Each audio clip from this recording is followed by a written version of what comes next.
Hello दोस्तों, स्वागत है आप सभी का एक छोटे से मिनी ब्लॉग में। तो दोस्तों आज ना मैं बहुत इंटरेस्टिंग सा चीज़ लेके आई हूँ। अगर आप पहाड़ी कल्चर से बिलोंग करते हो तो आपको इस चीज़ के बारे में पता होगा। और हिमाचल में बहुत सी जगहों में इसका यूज़ होता है, ये पहनती है दुल्हन। तो और इसी से ही बाकी के जितने रस्म होते हैं शादी में वो सब पूरे होते हैं। हमारे साइड जो है यहाँ पे, जहाँ पे मेरा ससुराल है, यहाँ पे तो इस चीज़ का सबसे ज़्यादा महत्व है। इसी को भी पहन के हमारी जो मंडप का जितना भी रस्म रहता है वो सब पूरा होता है। हालांकि जब हम दूल्हे के घर जाते हैं, मतलब अपने ससुराल जाते हैं, तब भी इसी को ही पहन के जाते हैं। तो मैं आपको पहले दिखाई देती हूँ, ठीक है। तो इसको बोलते हैं घघरी। तो ये शादी में सबसे मेन और इम्पोर्टेंट चीज़, जब हमारे रस्म में से एक चीज़ होती है वो ये है, ये इसको बोलते हैं घघरी। तो ये कुछ इस तरीके का होता है, बहुत ज़्यादा वो है।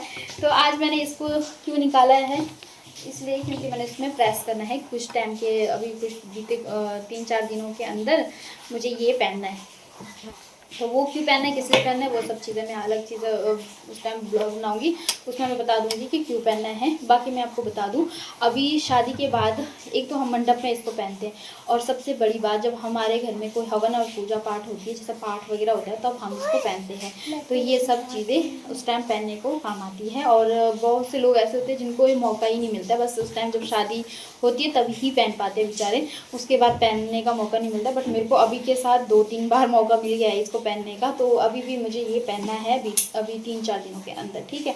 तो ये है, इसको बोलते हैं घघरी। तो ये जब हम 7 फेरे लेते हैं तब हम पहनते हैं। जब हमारे शादी के बहुत से रस्म ऐसे होते हैं जब हमारे को ये पहनना पड़ता है, इसके बगैर हमारे जो रस्म होते हैं वो थोड़े अधूरे माने जाते हैं। हमारे जो यहाँ ससुराल साइड है तो यहाँ पे कुछ इस तरीका मानना है। और पहले के लोग इसी को ही पहन के पूरी शादी का जो भी रस्म होता था, वरमाला से लेकर मांग भरना, 7 फेरे, सब जो भी है सब कुछ इसी से ही पूरा होता था। तो एक तो ये है, और दूसरा मैं आपको दिखाती हूँ चीज़ें, वो मैं आपको दिखा रही हूँ, ठीक है। तो ये तो बहुत से लोगों ने पहचान लिया होगा कि क्या चीज़ है ये चीज़ वो है, जब हमारे को रिश्ता लेके आते हैं ना, और जब हमारा रिश्ता पक्का हो जाता है तो हमें चुनरी उड़ाना कहते हैं ना, चुनरी उड़ाने के, तो वो चीज़ ही है। तो मुझे फर्स्ट टाइम जब चुनरी उड़ाया था तो ये चुनरी वो है। और जब हमारी शादी होती है तब हम शादी के दिन भी यही चुनरी ओढ़ते हैं, और ये हमारे ससुराल की तरफ से हमारे को मिला होता है। तो ये है वो चीज़, और ये इसके बगैर शादी मान लो, मतलब शादी हो जाती पर थोड़ी अधूरी सी मानी जाएगी, क्योंकि ये चुनरी जो होती है ये शुरू के टाइम से हमारे को अब तक संभाल के रखना होता है। और जब मैंने संभाल के रखा है तो वो तो देख ही रहा है आपको। और ये कुछ पुराने टाइप का है, पुराने डिज़ाइन का है, जैसे पुराने शादियों में पहने जाते थे वैसा ही कुछ है ये। क्योंकि आजकल तो बहुत सारे नए डिज़ाइन चले हुए हैं, पर मुझे ये बहुत पुराने डिज़ाइन का जो था ये चुनरी उड़ाया गया था, पर मुझे इसकी डिज़ाइन जो ना बहुत ज़्यादा पसंद है। वो क्यों है मैं अभी बताती हूँ। एक तो ये बहुत ज़्यादा हैवी है, और जब मैं इसको ओढ़ती हूँ तो मतलब इसका ओढ़ने ही ऐसा लगता है कि बस दुल्हन मैं तैयार हो गई हूँ। देखो, इसमें कुछ करने की ज़रूरत नहीं है, कितना ज़्यादा सुंदर लग रहा है। और सबसे बड़ी बात है कि इसमें घुंघरू लगे बहुत सारे। जब मैं शुरू नई लेके आया था ना मेरे को ससुराल में, तो मेरी जैसे मैं चल रही थी ना तो मेरे साथ ये भी आवाज़ बहुत ज़्यादा कर रहा था। तो ये बहुत ज़्यादा अच्छा है।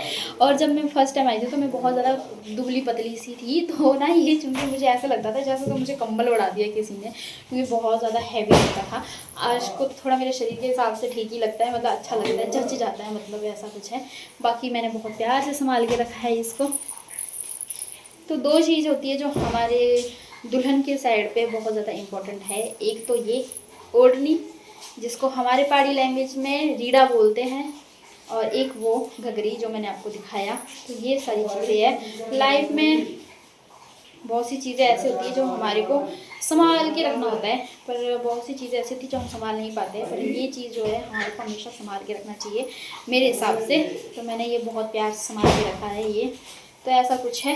बाकी हस्बैंड का तो कुर्ता वगैरह भी निकाला हुआ है, इनके इसमें भी प्रेस करना है, क्योंकि इनको भी अभी कुछ टाइम में ये सब चीज़ें डालना है, तो वो भी मैं आपको बताऊंगी। और ये है मेरे हस्बैंड की धोती। चलो धोती तो नॉर्मल है, सभी ने देखा होता है, पर जो चीज़ मैंने दिखाई ये चीज़ बहुत ही ज़्यादा इम्पोर्टेंट होती है। और मुझे लगता है हर लड़की के लिए ये चीज़ जो होती है ना बहुत ही महत्व होती है, और बहुत ज़्यादा संभाल के रखती है। तो जो मैंने रखा है संभाल के वो मुझे ही पता है मैंने कैसे रखा है। तो मैंने बहुत पुराने वाले टच में रखा हुआ है ये। तो ऐसा कुछ है। बाकी आपको अगर पसंद आया होगा मेरा ये मिनी ब्लॉग तो आप कमेंट करके ज़रूर, प्यारे प्यारे से कमेंट करके ज़रूर बताना, और मेरे पेज पे नए हो तो फॉलो ज़रूर करना। Bye bye.